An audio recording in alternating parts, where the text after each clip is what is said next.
Nombre, chapitre 11 à 13. Le peuple murmure, la rébellion de Myriam et Aaron contre Moïse, et les espions.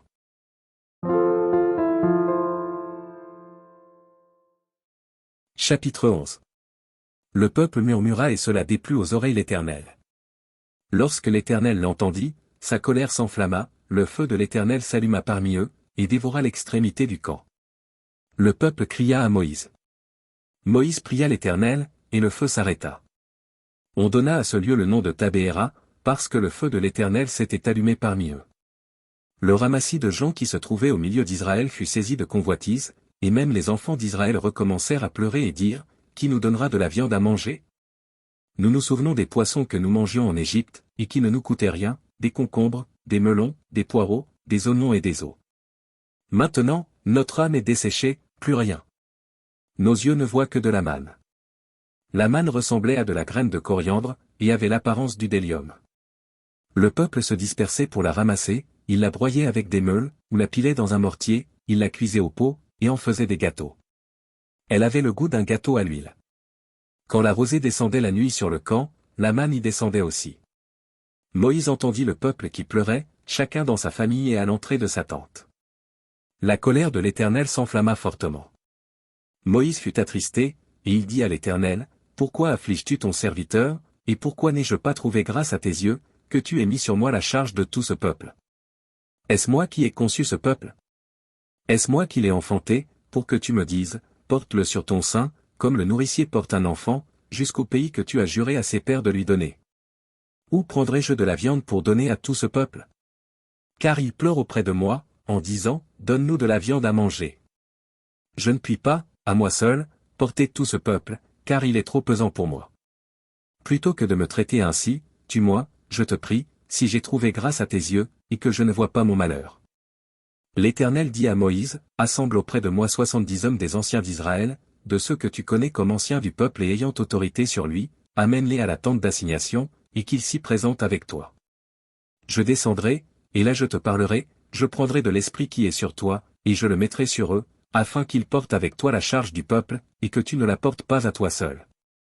Tu diras au peuple, sanctifiez-vous pour demain, et vous mangerez de la viande, puisque vous avez pleuré aux oreilles de l'Éternel, en disant, qui nous fera manger de la viande?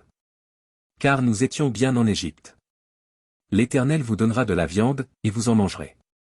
Vous en mangerez non pas un jour, ni 2 jours, ni 5 jours, ni 10 jours, ni 20 jours. Mais un mois entier, jusqu'à ce qu'elle vous sorte par les narines et que vous en ayez du dégoût, parce que vous avez rejeté l'Éternel qui est au milieu de vous, et parce que vous avez pleuré devant lui, en disant, pourquoi donc sommes-nous sortis d'Égypte?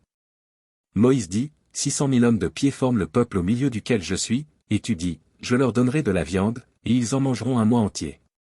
Égorgera Théon pour eux des brebis et des bœufs, en sorte qu'ils en aient assez. Ou rassemblera Théon pour eux tous les poissons de la mer, en sorte qu'ils en aient assez. L'Éternel répondit à Moïse, la main de l'Éternel serait-elle trop courte? Tu verras maintenant si ce que je t'ai dit arrivera ou non. Moïse sortit, et rapporta au peuple les paroles de l'Éternel. Il assembla 70 hommes des anciens du peuple, et les plaça autour de la tente. L'Éternel descendit dans la nuée, et parla à Moïse, il prit de l'esprit qui était sur lui, et le mit sur les 70 anciens.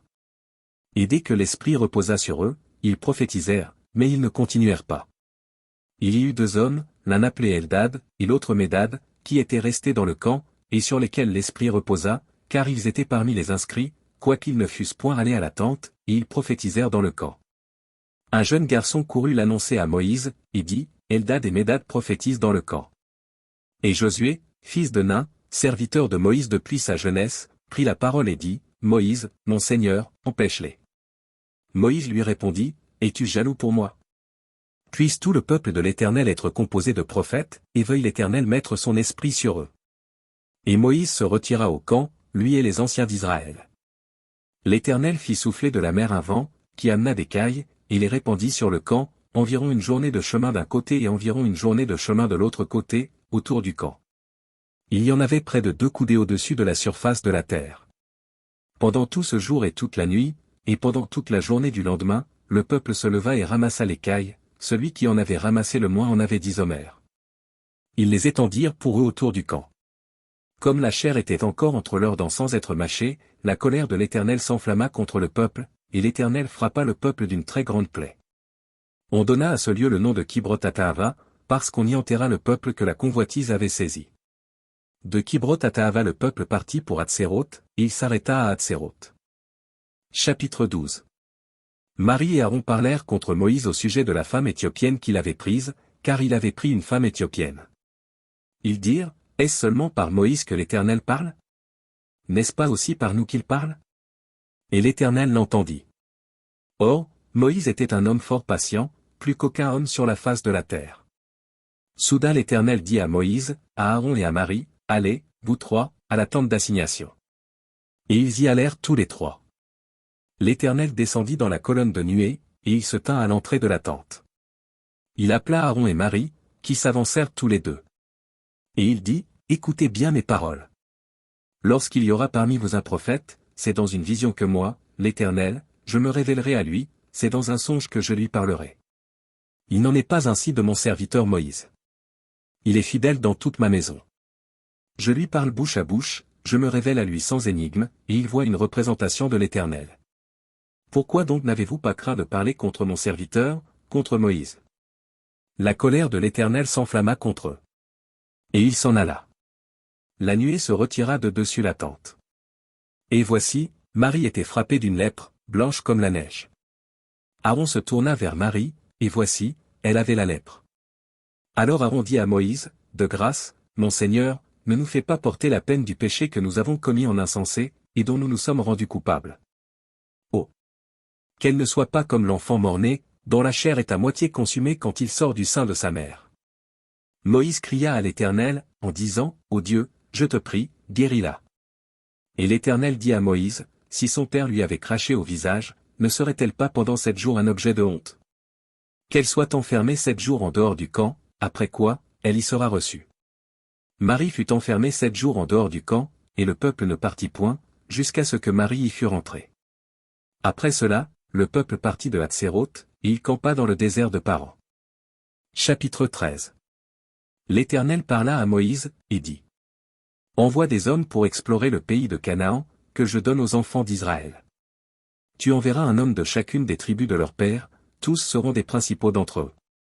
Moïse les envoya du désert de Paran, d'après l'ordre de l'Éternel, tous ces hommes étaient chefs des enfants d'Israël. Voici leurs noms. Pour la tribu de Ruben, Shamua, fils de Zakur. Pour la tribu de Siméon, Shaphat, fils de Hori. Pour la tribu de Juda, Caleb, fils de Jephuné. Pour la tribu d'Issachar, Jigual, fils de Joseph. Pour la tribu d'Éphraïm, Osée, fils de Nun. Pour la tribu de Benjamin, Palti, fils de Raphu. Pour la tribu de Zabulon, Gadiel, fils de Sodi.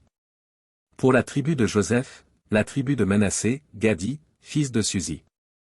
Pour la tribu de Dan, Amiel, fils de Gemali. Pour la tribu d'Azer, Sétur, fils de Michaël. Pour la tribu de Nephtali, Nashbi, fils de Vofsi. Pour la tribu de Gad, Gehuel, fils de Maki. Tels sont les noms des hommes que Moïse envoya pour explorer le pays. Moïse donna à Osée, fils de Nun, le nom de Josué. Moïse les envoya pour explorer le pays de Canaan. Il leur dit, montez ici, par le midi, et vous monterez sur la montagne. Vous verrez le pays, ce qu'il est, et le peuple qui l'habite, s'il est fort ou faible, s'il est en petit ou en grand nombre. Ce qu'est le pays où il habite, s'il est bon ou mauvais, ce que sont les villes où il habite, si elles sont ouvertes ou fortifiées. Ce qu'est le terrain, s'il est gras ou maigre, s'il y a des arbres ou s'il n'y en a point. Ayez bon courage, et prenez des fruits du pays. C'était le temps des premiers raisins. Ils montèrent, et ils explorèrent le pays, depuis le désert de Tsin jusqu'à Rehob, sur le chemin de Hamath. Ils montèrent, par le midi, et ils allèrent jusqu'à Hébron, où étaient Aïman, Tchéchaï et Talmaï, enfants d'Anak. Hébron avait été bâti 7 ans avant Tsoan en Égypte. Ils arrivèrent jusqu'à la vallée d'Eshcol, où ils coupèrent une branche de vigne avec une grappe de raisin, qu'ils portèrent à 2 au moyen d'une perche, ils prirent aussi des grenades et des figues. On donna à ce lieu le nom de vallée d'Eshcol, à cause de la grappe que les enfants d'Israël y coupèrent. Ils furent de retour de l'exploration du pays au bout de 40 jours. À leur arrivée, ils se rendirent auprès de Moïse et d'Aaron, et de toute l'assemblée des enfants d'Israël, à Kadès dans le désert de Paran.